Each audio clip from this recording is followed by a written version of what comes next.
ইরানের বর্তমান ইসলামী শাসন ব্যবস্থার পতন ঘটিয়ে সাবেক স্বৈরশাসক শাহের ছেলে রেজা পাহলভিকে তেহরানের ক্ষমতার মসনদে বসানোর পরিকল্পনা সাজিয়েছিলেন মার্কিন প্রেসিডেন্ট ডোনাল্ড ট্রাম্প। ইরানের ওপর যুক্তরাষ্ট্র ও ইসরায়েলের আগ্রাসন শুরুর পর দেশটি থেকে নির্বাসিত রেজা পাহলভির সামনে এই সুযোগও তৈরি হয়েছিল, কিন্তু পাহলভির একটি বড় রাজনৈতিক ভুলই সেই সম্ভাবনাকে অনেকটাই ম্লান করে দিয়েছে। সমালোচকদের মতে যুক্তরাষ্ট্রের প্রতি তার অতিমাত্রায় নির্ভরশীলতা এবং ইরানের বিরুদ্ধে মার্কিন সামরিক পদক্ষেপের প্রকাশ্য ও নীরব সমর্থনই তার গ্রহণযোগ্যতায় বড় ধাক্কা দিয়েছে। তবুও পশ্চিমা দেশগুলোতে নিজেকে ইরানের সম্ভাব্য বিকল্প নেতৃত্ব হিসেবে তুলে ধরতে দীর্ঘদিন ধরে প্রচারণা চালিয়ে আসছেন তিনি। এই সময় তিনি বিভিন্ন দেশের তহবিল সংগ্রহ করেছেন এবং প্রভাবশালী নীতি নির্ধারকদের সঙ্গে বৈঠকও করেছেন।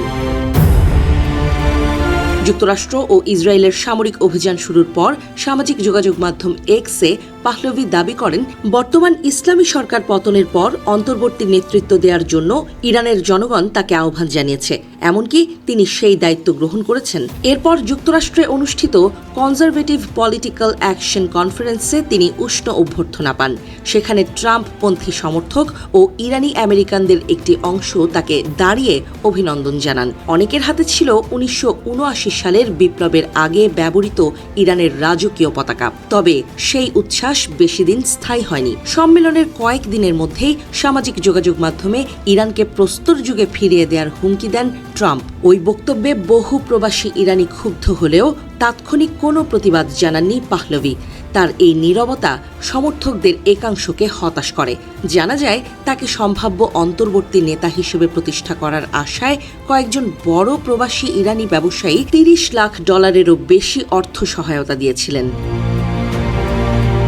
রাজনৈতিক বিশ্লেষকদের মতে ট্রাম্পের বক্তব্যের বিরোধিতা না করায় অনেকের কাছে পাহলভি এমন একজন নেতা হিসেবে প্রতীয়মান হয়েছেন, যিনি দেশের সার্বভৌমত্বের চেয়ে বিদেশি সামরিক হস্তক্ষেপকে বেশি গুরুত্ব দেন। সমালোচকদের ধারণা, যুক্তরাষ্ট্রের রিপাবলিকান মহলের সমর্থন হারানোর আশঙ্কায় নীরব ছিলেন তিনি। যদিও নিজেকে একটি ধর্মনিরপেক্ষ ও গণতান্ত্রিক রাষ্ট্র ব্যবস্থার সমর্থক বলে দাবি করে আসছেন পাহলভি, তবে তার সমর্থকদের একটি বড় অংশ এখনও ইরানের রাজতন্ত্রের পক্ষে স্লোগান দেয় এবং পুরনো রাজকীয় পতাকা ব্যবহার করে। এতে প্রজাতন্ত্রপন্থী, বামপন্থী ও সংখ্যালঘু রাজনৈতিক গোষ্ঠীগুলোর মধ্যে তার প্রতি অবিশ্বাস আরও বেড়েছে। অনেকেই আশঙ্কা করছেন, গণতন্ত্রের কথা বললেও শেষ পর্যন্ত পাহলভি রাজতন্ত্র পুনঃপ্রতিষ্ঠার পথই সুগম করতে চান। বিশ্লেষকদের মতে পাহলভির সবচেয়ে বড় দুর্বলতা হল ইরানের ভেতরে তার শক্তিশালী সাংগঠনিক ভিত্তির অভাব। সামাজিক যোগাযোগ মাধ্যম ও স্যাটেলাইট টেলিভিশনের কারণে পরিচিতি থাকলেও দেশের অভ্যন্তরে তার নেতৃত্বে কোনো কার্যকর আন্দোলন বা সংগঠন গড়ে ওঠেনি।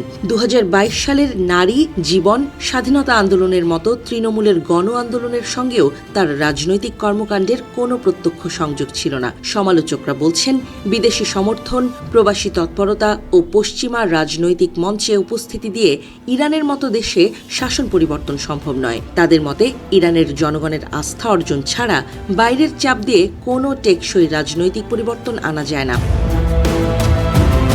রেজা পাহলভি 1979 সালের গণ অভ্যুত্থানে ক্ষমতাচ্যুত ইরানের শেখ শাহ মোহাম্মদ রেজা পাহলভির ছেলে।